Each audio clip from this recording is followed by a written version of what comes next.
السلام علیکم ناظرین، اس ایپیسوڈ کے شروعات میں ہم دیکھتے ہیں کائی قبیلے کے سرداری خیمے میں ارحان اپنے گھر والوں کے ساتھ موجود ہوتا ہے۔ ملعون خاتون کہتی ہیں، ارحان مبارک ہو، آج اگر ہمیں ایک فتح کے بعد دوسری فتح ملی ہے تو یہ آپ کے بھائی چارے اور یکجہتی کا ثمر ہے۔ یہ سنتے ساتھ ہی علاؤالدین ملعون خاتون کا ہاتھ چومتا ہے اور عثمان صاحب کہتے ہیں، جب تک یہ بھائی چارہ جاری رہے گا ہمارا مقصد صدیوں تک ہماری نسلوں تک پھیلے گا۔ ہمارے 1000 سالہ مقصد کی تکمیل کے لیے اب ایک نیا دور شروع ہونے والا ہے۔ ارحان فاطمہ سے کہتا ہے، فاطمہ تم سوغوت جاؤ اور تیاریوں کا آغاز کرو۔ ہم نے جہاں جڑ پکڑی، جہاں شیخ ادبالی کی سانسوں نے زمین کو چھوا، وہاں تلوار باندھنے کی رسم ادا کی جائے گی اور ماں آپ قبیلے کو جمع کرنا شروع کریں۔ ہم یہاں سے ہجرت کریں گے۔ نیلوفر پوچھتی ہے، ہم کہاں جائیں گے ارحان؟ تو ارحان کہتا ہے، ہر طرف سے آئے ترکمانوں کی حفاظت الگ الگ کرنا مشکل ہو گیا ہے، اکٹھے رہنے کے لیے ہم چراگاہ پر موجود قبیلے کی طرف ہجرت کریں گے۔ علاؤالدین کہتا ہے، ہم سرحد بورسا کی جانب روانہ ہوں گے، وہ بہت قریب ہے۔ ارحان اس کی بات آگے بڑھاتے ہوئے کہتا ہے، ہماری حفاظت اس سے مضبوط ہوگی اور بورسا کی فتح کی تیاری بھی تیز ہو جائے گی۔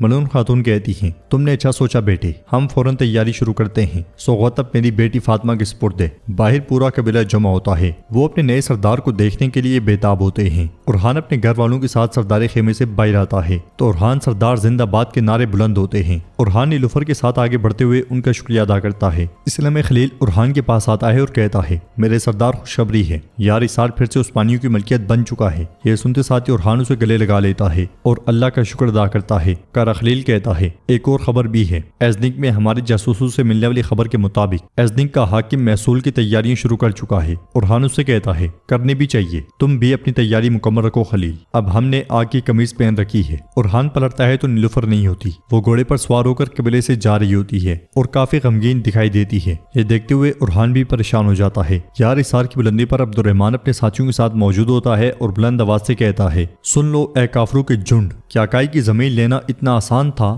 بلبان کہتا ہے، چلاتے رہو، تم منگولوں کو یہاں کھینچ لاؤ گے۔ تو عبد الرحمن کہتا ہے، کاش کہ وہ آ جائیں، ایک ایک کر کے نمٹنے کے بجائے ہم ایک ساتھ ان کا لقمہ بنائیں گے۔ کنترالی کہتا ہے، منگولوں کا ذکر بند کرو، یہ بتاؤ کہ پرچم کس کے پاس ہے اور گاڑ دو اسے، تاکہ جنہوں نے عبد الرحمن کی آواز نہیں سنی وہ بھی دیکھ لیں، انہیں دکھا دو کہ یار اسار اب کائی کی ملکیت ہے۔ عبد الرحمن جھنڈا نکالتے ہوئے کہتا ہے، میں ہمیشہ اسے اپنے ساتھ رکھتا ہوں۔ یہ کہتے ساتھ وہ جھنڈا نکال کے اسے چومتا ہے اور پھر منگول پرچم اکھاڑ پھینکتا ہے۔ دمرل کائی پرچم دیکھتے ہوئے کہتا ہے، اس پرچم کے سائے تلے لوگ سکون سے زندگی گزاریں گے انشاءاللہ۔ اگلے پل کائی پرچم یار اسار پہ لہرا دیا جاتا ہے اور سپاہی جوش سے اللہ اکبر کے نعرے بلند کرتے ہیں۔ ادھر نیلوفر ندی کے پاس کھڑی ہوتی ہے، اس لیے میں ارحان وہاں آتا ہے اور نیلوفر سے پیار کرتے ہوئے پوچھتا ہے، تمہیں کیا ہوا ہے؟ وہ نظریں چراتی ہے تو ارحان اس سے کہتا ہے، میرے دل کے سلطانہ، میری موتی میری جان، تمہاری زلفوں کی تاریکی میں میرا دل جگمگا اٹھتا ہے، میرے افق کا ہلال تمہاری آنکھیں میری زندگی کی بہار ہیں، جب ان پر بادل چھا جائیں تو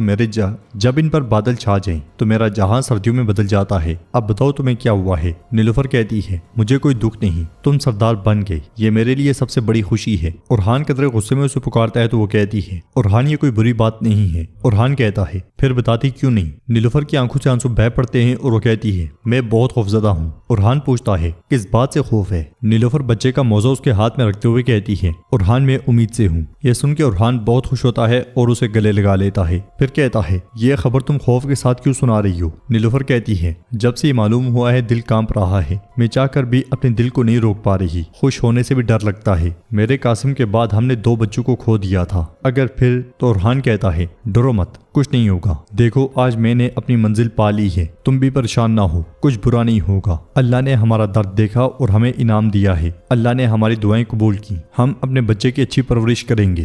یہ کہتے ساتھ وہ پھر سے اسے گلے لگا لیتا ہے۔ ادھر ہم دیکھتے ہیں کہ جنگل میں فلاویوس تکلیف سے کرا رہا ہوتا ہے، وہ اپنے زخم داغنے کے لیے آگ جلانے کی کوشش کرتا ہے، مگر اسی لمحے اسے کچھ آوازیں سنائی دیتی ہیں۔ وہ پلٹ کے دیکھتا ہے تو فاطمہ خواتین کے ساتھ آگے بڑھ رہی ہوتی ہے، وہ بہت خوش ہوتا ہے اور بیز بدلنے لگ جاتا ہے۔ کچھ دیر کے بعد وہ گھوڑے پر سوار ان کے سامنے آ جاتا ہے، خواتین اس پر تیر تان لیتی ہیں اور فاطمہ اسے زخمی دیکھ کے پریشان ہو جاتی ہے۔ فلاویوس کہتا ہے، فاطمہ خاتون یہ تقدیر ہے، یہ میں ہوں۔ فاطمہ پوچھتی ہے، یہاں کیا کر رہے ہو تاجر؟ کیا تم پاگل ہو گئے رہے ہو میرے راستے میں مت آؤ ورنہ میں تمہیں خود ہٹا دوں گی۔ فلاویوس کہتا ہے میں آپ کو پریشان نہیں کرنا چاہتا۔ یہ کہتے ساتھ ہی فلاویوس گھوڑے سے گر جاتا ہے تو فاطمہ اور سپاہی بھی ایک دم سے گھوڑے چھوڑ دیتے ہیں۔ فاطمہ اس کے پاس آ کر دیکھتی ہے کہ فلاویوس زخمی ہے تو فاطمہ اس سے کہتی ہے تم پھر سے زخمی ہو گئے، یہ کس نے کیا، کہاں تھے تم؟ فلاویوس کہتا ہے تم اسے بھولی نہیں؟ فاطمہ اس کے زخم پہ پتھر رکھتے ہوئے کہتی ہے یہ خون کو روک دیتا ہے، تمہیں سیکھنا چاہیے، تم اپنی بے باکی کی وجہ سے بار بار زخمی ہوتے رہو گے۔ فلاویوس بے ہوش ہو جاتا ہے تو فاطمہ بلند آواز سے کہتی ہے سپاہیوں یہ زخمی ہے، بے ہوش ہو گیا ہے، جلدی آؤ اور اسے سوغوت کے شفا خانے میں لے چلو۔ یہ سنتے ساتھ ہی سپاہی فلاویوس کو لے جاتے ہیں اور فاطمہ کہتی ہے یہ ہمارے ہاتھوں میں مرنا نہیں چاہیے۔ پھر گھوڑے کے پاس آ کر کہتی ہے ہم نے بہت وقت ضائع کر دیا ہے،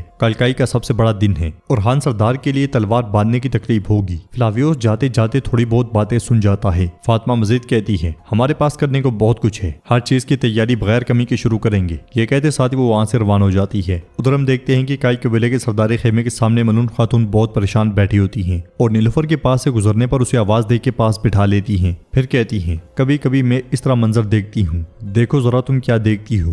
نیلوفر کہتی ہے میری آنکھیں خیمے دیکھتی ہیں، اگر میرے دل سے پوچھیں تو یہ تھکے ہوئے لوگوں کا خوف اور غم دیکھتا ہے۔ میں پھر بھی ایک اور چیز دیکھتی ہوں، ناقابل شکست امید۔ ملون خاتون کہتی ہیں یہی ہے، بالکل یہی ہے جو میں چاہتی ہوں کہ تم دیکھو نیلوفر۔ اگر تم اپنی آنکھوں سے دیکھو تو تم ہجوم دیکھو گی، اگر تم دل سے دیکھو تو یہ ایک قوم ہے۔ نیلوفر خاتون آج تمہاری حکومت کا آغاز ہے، تمہارے دور کا آغاز ہے۔ میرا بیٹا اورحان اپنے بابا کی نشست پہ بیٹھے گا اور تم کائی کی ماں بنو گی۔ اب تم صرف اورحان کی بیوی نہیں ہو بلکہ کائی کی جان، ریاست کا چہرہ، قبیلے کی لڑکیوں کی رہنما اور اپنے شوہر کا بوجھ بانٹنے والی بھی ہو۔ نیلوفر کہتی ہے شکریہ ملون خاتون، میں جب تک سانس لوں گی اورحان کا ساتھ دوں گی۔ ملون خاتون کہتی ہیں میں جانتی ہوں لیکن میں چاہتی ہوں کہ تم بھی یہ جان لو، امارت ایک ایسی آگ ہے کہ اس کے شعلے اور امتحان بہت ہیں۔ اس راہ پر صرف محبت سے نہیں، صرف دل سے نہیں، طاقت، وقار اور صبر کے ساتھ اس راستے پر چلتی رہو گی۔ میری بہو، میرا غصہ تمہیں توڑنے کے لیے نہیں تھا، تمہیں اس ریاست کے امتحانات کے لیے تیار کرنے کے لیے تھا۔ نیلوفر کی آنکھیں بھر آتی ہیں اور وہ ان کا ہاتھ چوم لیتی ہے، پھر کہتی ہے اللہ مجھے شرمندہ نہ کرے ماں۔ ملون خاتون کہتی ہیں میری بیٹی، میں ہمیشہ یہاں ہوں تمہارے لیے۔ نیلوفر کہتی ہے ہم مائیں دوسروں کی زندگی کے لیے موجود ہیں، میں اب اپنے اندر ایک اور خواہش رکھ رہی ہوں، جیسے جیسے میں اسے طاقت دیتی رہوں میں ان لوگوں کو بھی طاقت بخشوں جن کو آپ نے میری امانت میں سونپا ہے۔ ہماری خواہش ریاست کی خواہش کے ساتھ ایک ہو انشاءاللہ۔ ملون خاتون اپنے ہاتھ سے انگوٹھی اتار کے اسے پہناتے ہوئے کہتی ہیں یہ تم میری طرف سے امانت سمجھو، تمہیں اس کا بوجھ ہمیشہ یاد رہے گا جو تم اٹھا رہی ہو اور وہ اعتماد جو یہ ریاست تمہارے لیے ظاہر کر رہی ہے۔ ادھر ہم دیکھتے ہیں کہ خیمے میں کارا خلیل اورحان کے لیے نقشے بچھا رہا ہوتا ہے اور سپاہیوں کو فرمان دے کے وہاں سے روانہ کر دیتا ہے۔ اگلے لمحے اورحان وہاں داخل ہوتا ہے، اسے دیکھ کے کارا خلیل کہتا ہے ہمارا ایک مصروف ایجنڈا ہے حضور، میں نے تمام صدران کو پیغام بھیج دیا ہے، سب لوگ کل تلوار سونپنے کی تقریب میں شرکت کریں گے۔ اورحان کہتا ہے لیکن میں چاہتا ہوں کہ کوئی غلطی نہ ہو، ہر کوئی ہماری غلطی کا منتظر ہے خلیل، میں کوئی کوتاہی نہیں چاہتا۔ خلیل کہتا ہے اللہ کے حکم سے آپ اس ریاست اور اس قوم کو دوبارہ اس کے پیروں پر کھڑا کریں گے۔ اب مجھے موصول ہونے والی اطلاع کے مطابق ایزنگ سے شہنشاہ کی طرف جانے والا سونا کل روانہ ہوگا۔ دوسرا مسئلہ یارسار کو پھر سے فتح کرنے کی وجہ سے تیمورتاش غصے میں ہے، یعنی وہ کسی بھی وقت حملہ کر سکتا ہے۔ اورحان کہتا ہے وہ اب رو رہا ہوگا خلیل، اور اس کے ساتھ والے کتے تھر تھر کانپ رہے ہوں گے، لیکن میں نے ابھی تک انہیں نہیں دکھایا کہ اصل خوف کیا ہے۔ اب ہم ان تمام دشمنوں سے ایک وقت میں نہیں لڑ سکتے، ہمارا اصول یہ ہے کہ تقسیم کرو اور تباہ کرو، ہم اسی پہ عمل کریں گے۔ سب سے پہلے ہم بورسا کی مدد کرنے والے ایزنگ کو خوفزدہ کریں گے۔ جہاں تک بات تیمورتاش کی ہے، ایزنگ سے ملنے والا سونا اسے دے کر کچھ عرصے کے لیے دور کر دیں گے اور اس دوران بورسا میں ایک بھی لقمہ داخل نہیں ہونے دیں گے۔ ہمیں سپاہیوں، تجارت اور لشکر کو مضبوط کرنے کی ضرورت ہے، وہ تھک چکے ہیں، ہمیں لوگوں کی امید بننے کی ضرورت ہے خلیل، میں ان سے مشورہ کرنا چاہتا ہوں، دشمن کو پسپا کرنے کے بعد لوگوں کو اور بزرگوں کو میرے خیمے میں بلاؤ۔ خلیل کہتا ہے ہر تبدیلی ایک اور مسئلے کے برابر ہوتی ہے حضور، اگر ہم مسئلے کو جانتے ہیں تو اس کا حل بھی ڈھونڈ سکتے ہیں۔